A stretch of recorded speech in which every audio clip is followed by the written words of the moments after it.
Thank you very much, Youngjin. And Youngjin, you'll be very pleased to know that I have a timer with me. Youngjin, I have a timer, so I'm keeping to my 20 minutes. It's not working. Okay, thank you very much, everybody.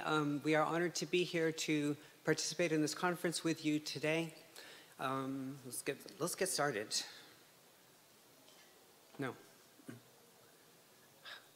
Okay, so I'm missing the speaker notes on this machine, so we're going to wing it. Try again.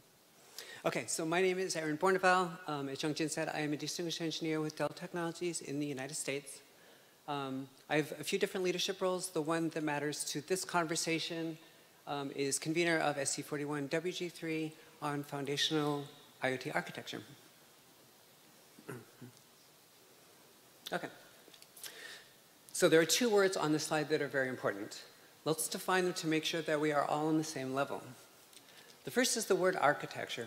When we talk about architecture, we're talking about the structure of something. It could be anything as long as that is structure. It could be physical, it could be virtual, because you could think of data in a computer that has structure. For now, we're going to talk about physical things. And system. By system, we mean a collection of components that work together to address a set of goals. System architecture is the architecture of a system. It's pretty straightforward. So you see we have three different systems here on the screen. And you may not think that a bridge is a system, but it is. It is composed of components that work together to achieve a set of goals. The goals are to make sure that people can cross the bridge safely. The interesting thing is that we use the same procedures, the same processes to design a building, a bridge, I'm speaking at a high level here, a bridge and a robot, but of course the resulting system in the end is very different.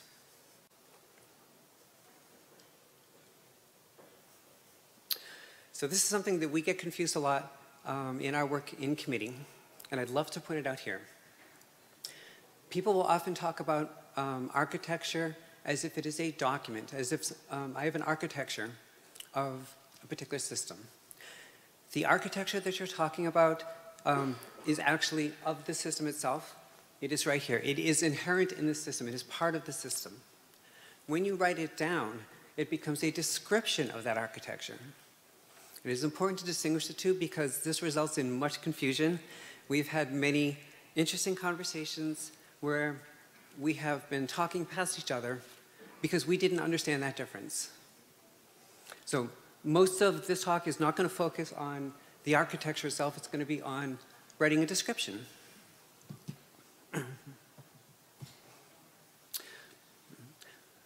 So I would like to talk a little bit about where we have come from as a committee, working up to where we are today, and taking a look forward. Let's start at the bottom. Let's start at the desired state. We would like an implemented, we would like a system that does something for us that we want. It addresses our goals. How do we get that? I could take a bunch of components, put them together, and I have a system. Is it repeatable? Can I do this repeatedly? Probably not. I could use what some people would call a blueprint, but we would call a solution architecture description or an implementation architecture description. This is like a blueprint, and it tells us how to build a single type of system, the implemented system. That's great. That certainly saves us a lot of work because now we know how to build any particular system as many times as we want. However, think of all the verticals that exist out there. We have agriculture, healthcare, manufacturing, energy, the list goes on and on. There's a large number of solution architecture descriptions we would have to write in order to satisfy the customers. Is there a way that we can use a tool to accelerate our development of the solution architecture descriptions? Yes, there is. We call it a reference architecture description. So let's talk a little bit about, by the way, I like to abbreviate these as SAD and RAD because it's so much easier to say. Reference architecture description is a mouthful. Okay, so a good reference, so The definition of a reference architecture is hotly debated. We will present one here, but I will assert that there are two good qualities to a reference architecture description.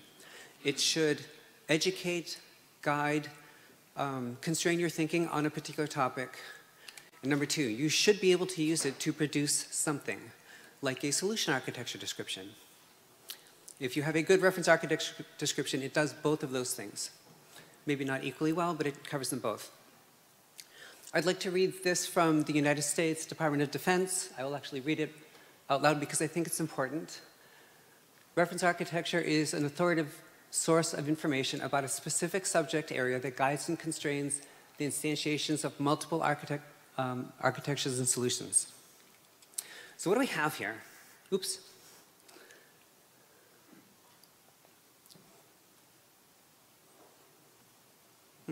Laser doesn't work. Okay. In any case, we have a source of information about a specific topic that guides and constrains, so we're educating, that guides and constrains the instantiations of architectures and solutions. Now we're creating something. So this definition satisfies both of those wants, the two things that we want in a good reference architecture description. Excellent. There are at least two different types of RADs. So the first we're going to call a benchmark RAD. This would be good in a case where, okay. So this is good when we have an architecture we want to, or aspects that we want to describe that are limited in variation. And we can describe them using examples. So in this case, I have 5 different examples highlighted. I put these examples in my document with some other material, and this would be possibly a good reference architecture description. The other thing that you can do is create a foundational RAD. The foundational RAD allows you to cover aspects broadly across an entire area. So it doesn't use examples to describe what you have to do. They're both good. It really depends on the situation. Up to you. Francois mentioned, and Youngjin mentioned that I'm the convener of SC41WG3. One of our first projects was called 30141. This is a very famous project on our side. It is a reference architecture description. And it was our first attempt at developing a RAD that could be used across all of IoT. It is scoped across IoT. So it's very broad. It does the things that you would expect a reference architecture description to do. It does educate and guide thinking, and you can use it to develop a derived product. Fantastic. Excuse me. So we're taking a look at the difference between how we used to think about IoT in the past, let's say 10 years, versus how we're going to be looking at this 10 years in the future. In the past, when we thought about IoT, we might think of a system with a few sensors, maybe a few actuators, a simple system. Analytics, you might have a closed loop governing the IoT system and deciding when to take action. There was usually a single owner, so you didn't have to worry about multiple people having management access on the system. Configuration was relatively fixed. Once you added sensors and actuators to the system and configured it, you didn't really have to touch the configuration. And it was all about IoT. This is how we did in the past. Where are we going in the future? We're looking at systems with many sensors. We're using artificial intelligence, machine learning to make decisions. We have multiple people managing these systems and controlling them. It gets very confusing who's in control at any given time. The systems are dynamic, which means we can be adding sensors and taking them away at any point in time. And they're not just all about IoT. They could involve cloud computing, artificial intelligence, you name it. We actually have a set of systems, or system of systems, that all have to work together. So let's try a couple of examples to think about exactly what I'm talking about. So imagine that we have a healthcare system. Your doctor detects a problem with your heart, detects a problem with your heart, and gives you a sensor which connects through Bluetooth to your phone and says that you should wear this around the house to monitor your heart. And the sensor sends information through your phone back to the hospital so the doctor can keep an eye on you. You now don't need to stay in the hospital. That's great. However, you're just one patient. There could be 10,000 patients. And people are entering and leaving this program all the time. This is a very dynamic system. We didn't necessarily think about this kind of situation when we first thought about IoT. This is an expansion of the requirements of what we really want to achieve in IoT. Also, think about traffic management in Seoul. Seoul is a very busy place with lots of cars. And imagine a system which does things like monitor traffic, manage streetlights, and stoplights. It could do things even like opening and closing roads in order to help rush hour traffic, to help the traffic flow faster. This is, and of course, because roads are constantly constructed and deconstructed, this is a constantly changing system. We didn't think about this when we were first talking about IoT. These are new ideas and new use cases that we didn't think about initially. So we need to make sure that we address these. And this requires a revolutionary approach. I'm going to touch on a controversial topic. Youngjin, my clock isn't working, so please keep me in check. Thank you. I'm going to touch on a controversial topic that, well, we have one set of definitions that we're going to use for discussion, and let's see how this works. So hopefully many of you have heard of the DIKW pyramid. This is a model that we use to help frame data and to understand how we think about it and how we process it. Again, I'm using, I guess, our own definition, and other people will have other opinions. That's perfectly okay. So we start with data. Data's at the bottom. Data would be a number like the number 15. Okay, that's great. What does it mean? You don't know. It's just data. If we move up, now we're adding some context. Information. We would know that the number 15 is actually centigrade. It's a temperature measurement. Okay, that's useful. I still don't know what to do with it yet. Now we move up to knowledge, where I can do something with it. I would know that if it is 15 degrees centigrade, I'd better turn the heat on in the house, and I can use an IoT system to do that. And we have wisdom. Wisdom is things that we want to research and discover, but they're not discovered yet. Things that we don't know. As soon as we discover them, they become knowledge because we know them. It is this conversion of wisdom into knowledge that is the foundation of research. All the research that we do to discover new things is what drives this. You will note that this rate of conversion of wisdom into knowledge over the past 10 years has been accelerating. We are doing more and more work in this area, and we are learning quite a bit more. And this is what's causing the driving of the new use cases that we're discovering. We need to make sure that we accommodate this acceleration in our tools, because if we don't, the end customer is not going to be able to use them. So I mentioned 3141, our reference architecture description. Is it prepared for this brave new world? 3141 is an excellent reference architecture description. It is a benchmark reference architecture description. It uses a single example in its description for enterprise IoT systems. That's okay. We could expand that and we could do better. In addition, there have been some comments back from people using it that they may not completely understand how to produce a derived document from it in certain circumstances. So we've realized that this is an excellent work product, but we need to continue the progress into new technology. How do we get there? Edition 2, of course. So we are working on edition 2, and we will be releasing it, unless something disastrous goes wrong, at the beginning of next year.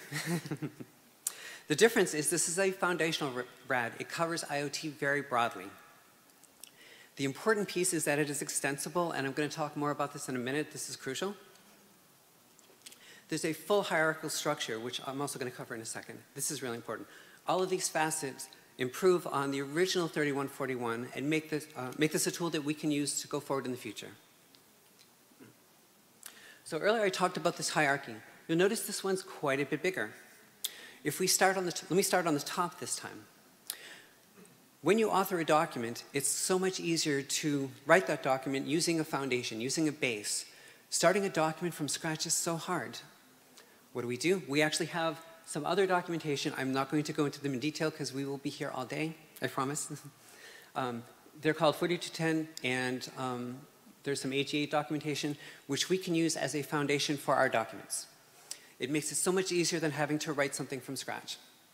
Using those, we created our IoT reference architecture description, edition 2. I'll get into the things on the side in a minute. We also are thinking about something new, where we have a RAD that covers all of IoT.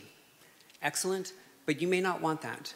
You may want one that covers healthcare IoT. You want something that is constrained, where the focus of it it's a little bit more focused. Using 3141 edition 2, you can do that. You can create a further constrained RAD. And of course, once you've done that, then we can go down into a solution architecture just like before and produce your implementation. And you notice we have some patterns off to the side. This is the extensibility part that I talked about earlier.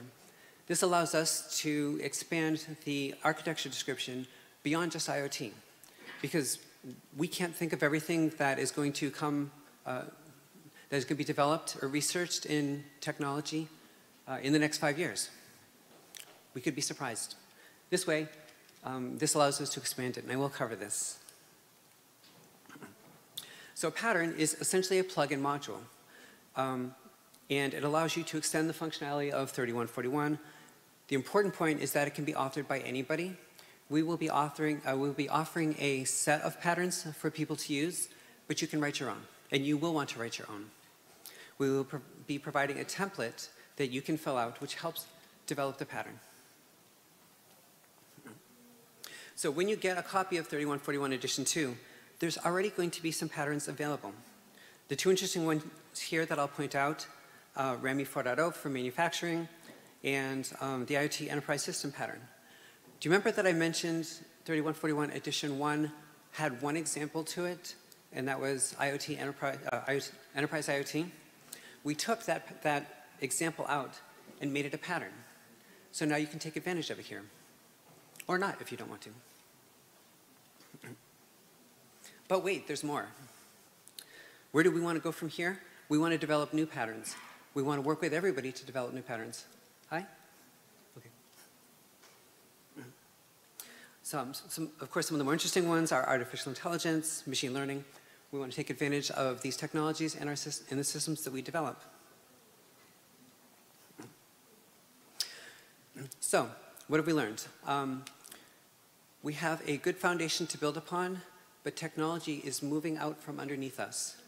And we need to aggressively change our approach in order to maintain the pace with technology.